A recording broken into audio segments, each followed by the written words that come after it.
Chapter 51. The Autumn. The days were getting shorter, the air was getting crisper, and one morning Roz walked out to find a layer of frost in the garden. Autumn had come to the island. The tree leaves, which had been green for the robot's entire life, turned yellow and orange and red. Then they let go of their branches and floated down to the ground, and the forest gradually filled with the sounds of creatures scurrying through dead leaves. Tree nuts were also falling, thunking onto roots and rocks and occasionally clanging off the robot. The smell of flowers faded as blossoms withered.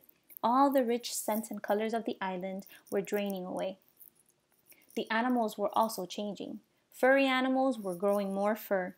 Feathery animals were growing more feathers. Scaly animals were starting to look for new homes. "Yerp, it's cooling off," croaked one frog to another. "Before long, it'll be time for sleeping." "Yerp, I'd better start looking for a good hole," croaked the second frog. "Have you found one yet?" "Nah," croaked the first frog. "I'll look for a hole next week. For now, I'm going to enjoy the warm sunlight while it lasts." Yerp. Many of the island animals were already thinking about their winter hibernation. Frogs, bees, snakes, and even bears would soon disappear and spend the next few months resting out of sight. And then there were the birds. Some birds, like owls and woodpeckers, would spend the winter nesting and eating the island's few remaining edibles. But the migratory birds were preparing for the long journey south to their warm wintering grounds, and among the birds destined to leave were the geese.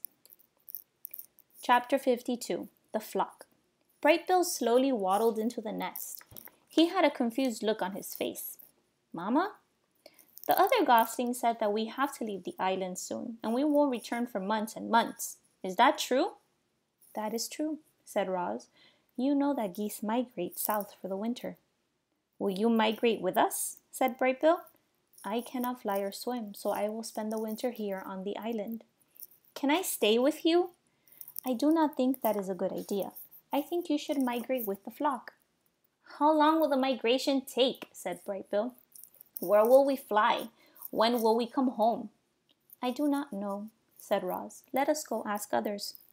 And so the robot and the gosling walked around the pond to where Ludwig and her friends were chatting. "Hello, everyone," said Roz. "Brightbill has some questions about the flock's upcoming winter migration." "And we'd be happy to answer them," said Ludwig. "What would you like to know, little one?" "How long will the migration take?" said Brightbill. "Where will we fly? When will we come home?" "It'll take us a couple of weeks to fly south," said Ludwig, "depending on the weather." "We'll join other flocks at a beautiful lake in the middle of a great sprawling field," said another goose. "And we'll come back to the island after 4 or 5 months," said someone else, "depending on the weather." As they walked back to the nest, Brightbill said to his mother, "Lately I've been feeling this strong urge to fly, not just around the pond or the island, but to go on a long flight, a journey." "Those are your instincts," said the robot. "All animals have instincts. They help you survive." "Do you have instincts?" said the gosling. "I do have instincts. They help me survive also." "My instincts are definitely telling me to fly south for the winter," said Brightbill. "I just wish you could join us. I'm going to worry about you while I'm away." "Do not worry. I will be fine," said Roz. "How bad could winter be?" Chapter 53. The Migration. It was the night before the migration, and Brightbill was sleeping fitfully. Roz watched him toss and turn until he finally crawled up into her arms and she rocked him to sleep, just like the old days.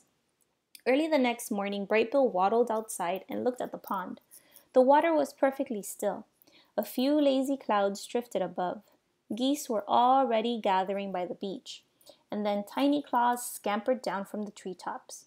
"So today's the day, huh?" said Chit Chat, perched on a branch. "You're going to see so many new things and meet so many new animals, and if there are any squirrels at your wintering grounds, please tell them that Chit Chat says hello." "Today is the day," said Brightbill. "The flock will be leaving soon." "Are you excited or nervous or scared?" "I'm all those things." The squirrel whispered, "Well, don't worry about your mother. I'll look after her so you know she'll be perfectly fine." Brightbill smiled. "I am afraid it is time to go," said Roz as she stepped out of the nest. "Okay, Mama," said the gosling. "See you in the spring, Chit Chat." "Have a nice migration, Brightbill." The squirrel scampered back into the treetops. Come home with lots of exciting stories, but not too exciting because I don't want anything scary to happen to you. Goodbye! The geese were honking with excitement and hustling around as they made their final preparations. Several of the fathers huddled together, discussing their flight plans, while the mothers took a head count. There you are, Brightbill, Ludwig honked from the middle of the crowd. We're just about to begin. May I have your attention, please, said the biggest goose. As most of you know, my name is Longneck, and I'll be leading this year's migration.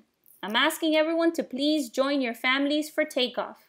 Once we're all airborne, each family will take its position in our V formation, and we'll start the first leg of our journey. Are there any questions?